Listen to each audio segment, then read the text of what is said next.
Bismillahirrahmanirrahim. Assalamualaikum warahmatullahi wabarakatuh.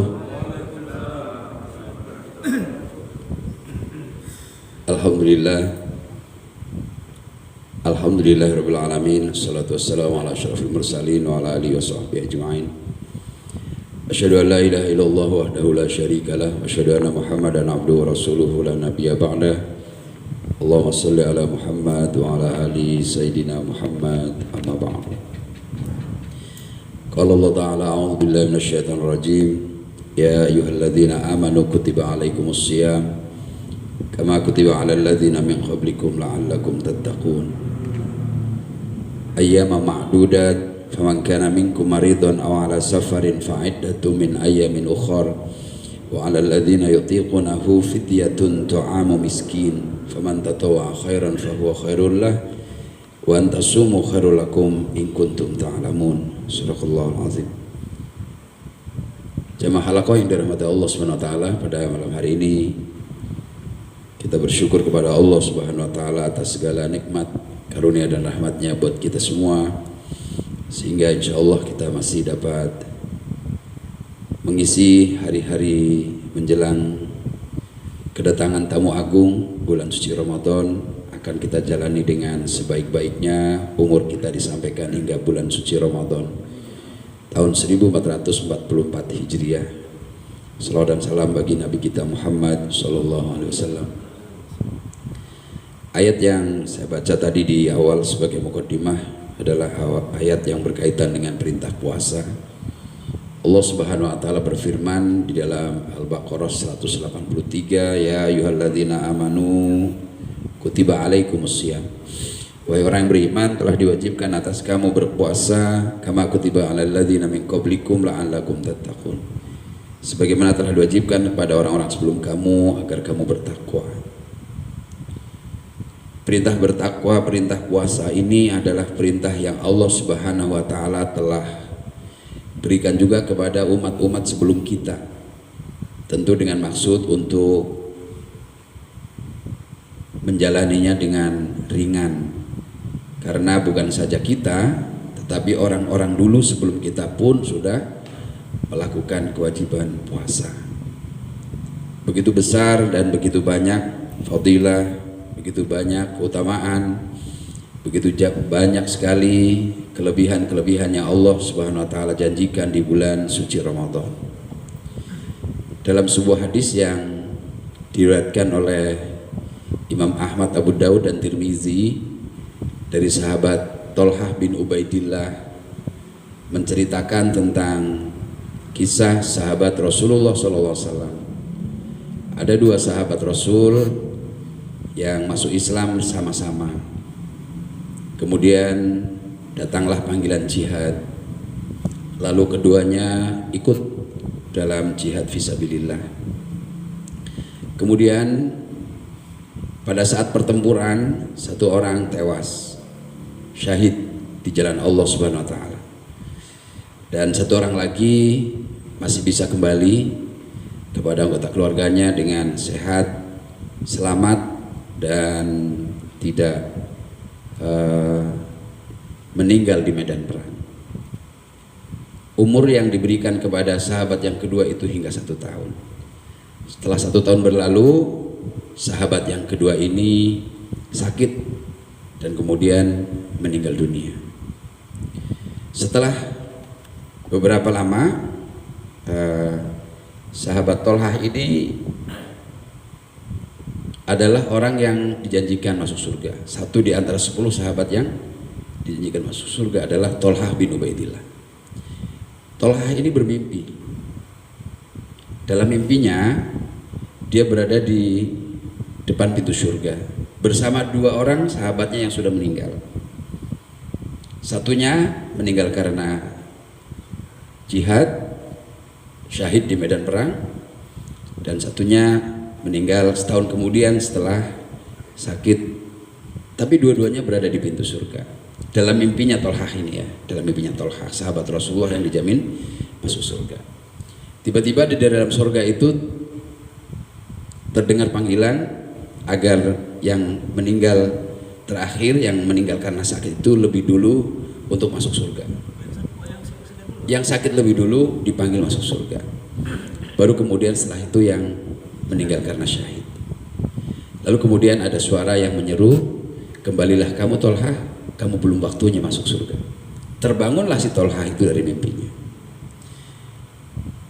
Kemudian Tolha menceritakan ini kepada sahabat-sahabatnya, bahwa dia sudah memimpi bertemu dengan dua sahabat yang sudah meninggal, bahwa yang lebih dahulu dipanggil masuk surga adalah yang sakit dan lebih panjang umurnya hingga setahun. Kemudian diceritakan juga bahwa yang masuk surga kedua adalah sahabatnya yang mati syahid. Sahabat-sahabatnya hampir tidak percaya. Bagaimana mungkin seorang yang meninggal karena sakit lebih dahulu dipanggil masuk surga dibanding dengan yang meninggal karena jihad fisabilillah. Sementara jihad fisabilillah kita ketahui bersama bagaimana besar keutamaannya, pahalanya, dan memang dijanjikan juga masuk surga. Lalu kemudian isu ini viral. Karena viral, kemudian dengar oleh Rasulullah SAW. Lalu kemudian Rasulullah berkata kepada sahabat-sahabat yang memperdebatkan, benar nggak mimpinya si Tolha ini? Lalu kemudian Rasulullah bersabda bahwa benar mimpi yang dialami oleh Tolha. Bagaimana mungkin dari Rasulullah, orang yang meninggal karena sakit lalu kemudian dipanggil lebih dulu masuk surga? Lalu Rasulullah bertanya, bukankah dia hidup 1 tahun dan bertemu dengan Ramadan? Iya ya Rasulullah. Bukankah dia sholat di bulan Ramadan? Selama 1 tahun dia bertemu dengan Ramadan? Iya ya Rasulullah. Bukankah dia juga berpuasa di bulan Ramadan? Iya ya Rasulullah. Ketahuilah, jarak antara keduanya bagaikan langit dan bumi. Jarak antara orang yang meninggal karena bertemu dengan Ramadan, sholat di bulan Ramadan, beramal di bulan Ramadan, melakukan aktivitas ibadah di bulan Ramadan, dengan yang mati syahid setahun yang lalu, jarak antara keduanya bagaikan langit dan bumi. Hadis ini menggambarkan tentang bagaimana keutamaan, kemuliaan, keluhuran, kedahsyatan, pahala yang dijanjikan di bulan Ramadan. Dari hadis ini saya ingin menekankan betapa kesempatan yang sebentar lagi akan datang ini, 1 minggu ke depan, adalah kesempatan yang kita bisa mengungguli orang-orang yang sudah lebih dahulu meninggal dunia, sekalipun mereka bahkan mati syahid. Sekalipun bahkan mereka mati syahid. Jika kita masih dapat bertemu nanti 1 minggu ke depan Ramadan, maka adalah kesempatan yang begitu mahal, kesempatan yang begitu luar biasa, kesempatan yang begitu dahsyat, karena keistimewaan yang ada di bulan suci Ramadan. Sebab hari-harinya adalah hari-hari yang paling mulia, malamnya adalah malam-malam yang paling mulia, jam menit detiknya adalah jam menit detik yang juga sangat mulia. Sehingga jangan sampai kemudian kita meremehkan, menganggap Ramadan seperti hari-hari biasa, menjadikan Ramadan hanya waktu untuk habis tidur, hanya untuk bercanda, bersenda gurau. Jangan sampai. Lalu apa yang mau kita lakukan? Salah satunya adalah targetkan khatam Quran. Kalau bulan lalu Ramadan mungkin kita tidak terlalu serius dengan Al-Quran. Mulai saat ini, begitu masuk maghrib 1 Ramadan, sudah mulai gaspol gitu ya, baca Al-Quran. Semalam itu bisa dapat 1 juz, nanti habis sahur dapat 1 juz lagi, mungkin nanti habis zuhur dan asar dapat 1 lagi. Artinya kita bisa 2 atau 3 kali khatam selama bulan Ramadan. Karena kalau Ramadan tidak kita gaspol ibadahnya, kapan lagi kita mau gaspol? Sebab belum tentu Ramadan tahun depan masih bisa ketemu dengan bulan suci Ramadan. Jadi kesempatan Ramadan yang sebentar lagi datang, mari kita sambut dengan hati gembira, dengan hati yang riang, dengan perasaan penuh bahagia, sehingga hari-harinya itu betul-betul bermanfaat, betul-betul memberikan nilai, betul-betul mengalirkan pahala, betul-betul menjadi bulan panen pahala yang luar biasa, bulan yang menjanjikan begitu banyak kemuliaan, sehingga satu malamnya jika kita isi dengan ibadah, Lailatul Qadri khairun min alfi syahr. Ini bukti betapa hebatnya bulan suci Ramadan.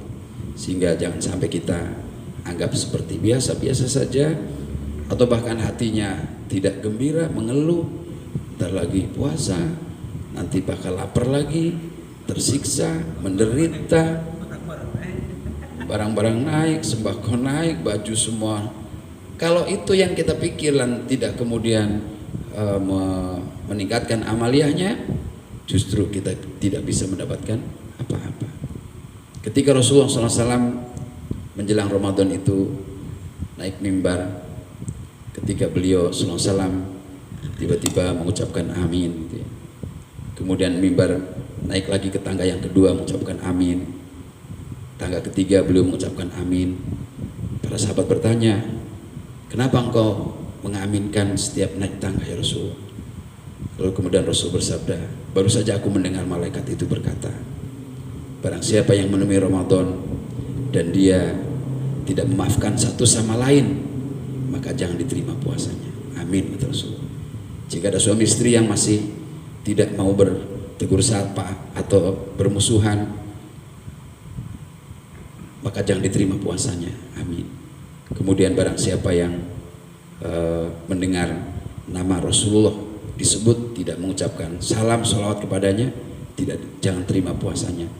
Kemudian Rasulullah amin. Jadi ini menunjukkan bahwa Ramadan itu harus dipersiapkan gitu ya, dengan sebaik-baiknya. Satu sama lain saling minta maaf, suami istri saling baik-baikan, jalin hubungan sebaik-baiknya kepada sesama manusia, terutama orang terdekat dengan kita, istri di rumah ya, anak-anak, gitu, keluarga. Hubungan yang ini sangat menentukan ya keberhasilan Ramadan kita. Dan ajak keluarga, kemudian istri, anak, meramaikan, mengisi suasana Ramadan terasa di rumah gitu ya. Hari-hari terdengar ayat Al-Quran yang dibaca, terlihat orang sholat, terlihat orang sujud. Itu adalah merupakan satu bentuk pengagungan ya kepada bulan Ramadan, karena kesiapan kita sangat menentukan keberhasilan Ramadan kita. Kesiapan kita menyambut Ramadan sangat menentukan keberhasilan selama Ramadan. Sejauh mana kesiapan kita menyambut Ramadan, sejauh itu juga taufik dan rahmatnya Allah akan turun kepada kita. Kalau kita menyepelekan Ramadan, menganggap biasa-biasa saja, ya begitu juga rahmat Allah akan turun biasa-biasa saja. Maka kebaikannya, kedahsyatannya, kemuliaannya, Ramadan boleh jadi adalah Ramadan terakhir, ya kan? Maka kita harus menyiapkan diri sebaik-baiknya. Insya Allah dengan kesiapan yang matang, yang luar biasa. Ada puasa sunnah yang masih ada 2 kali, Kamis dan Senin misalnya. Kemudian ada kesempatan berlatih bersedekah, kesempatan menghatamkan Quran 1 juz tiap malam misalnya. Masih ada persiapan-persiapan. Begitu masuk maghrib 1 Ramadan sudah langsung gaspol. Jangan pernah tinggalkan tarawih. Jangan pernah tinggalkan tadarus walaupun misalnya hanya 1 juz. Jangan tinggalkan misalnya sedekah. Itu target-target yang harus kita lampaui. Supaya apa? Supaya kita betul-betul bisa memanfaatkan momentum ini dengan sebaik-baiknya. Insya Allah dengan kesiapan yang baik, kesiapan yang maksimal, Allah tuntun kita untuk mudah melakukan kebaikan-kebaikan itu. Mudah tadarus, dituntun mudah sholat berjamaah, dituntun mudah untuk tahajud, untuk tilawah, untuk duha, seperti itu. Ya, saya mengajak pada saya dan kita semua untuk menyiapkan diri sebaik-baiknya. Kalau timbul rasa malas, ingat hadis tadi ya, betapa Ramadan bisa mengejar gitu ya, begitu jauh ketertinggalan bahkan orang yang mati syahid. Jaraknya antara langit dan bumi. Itu karena dia berpuasa di bulan Ramadan. Kata Rasulullah, bukankah dia berpuasa di bulan Ramadan? Bukankah dia sholat juga selama 1 tahun dan bertemu dengan Ramadan? Artinya luar biasa sekali gitu ya. Hadis yang diriwayatkan oleh Thalhah bin Ubaidillah, sahabat Rasulullah yang dijamin masuk surga. Demikian yang disampaikan malam ini, mudah-mudahan memberi motivasi kita semua tentang betapa pentingnya Ramadan bagi kehidupan orang yang beriman. Assalamualaikum warahmatullahi wabarakatuh. Waalaikumsalam warahmatullahi wabarakatuh.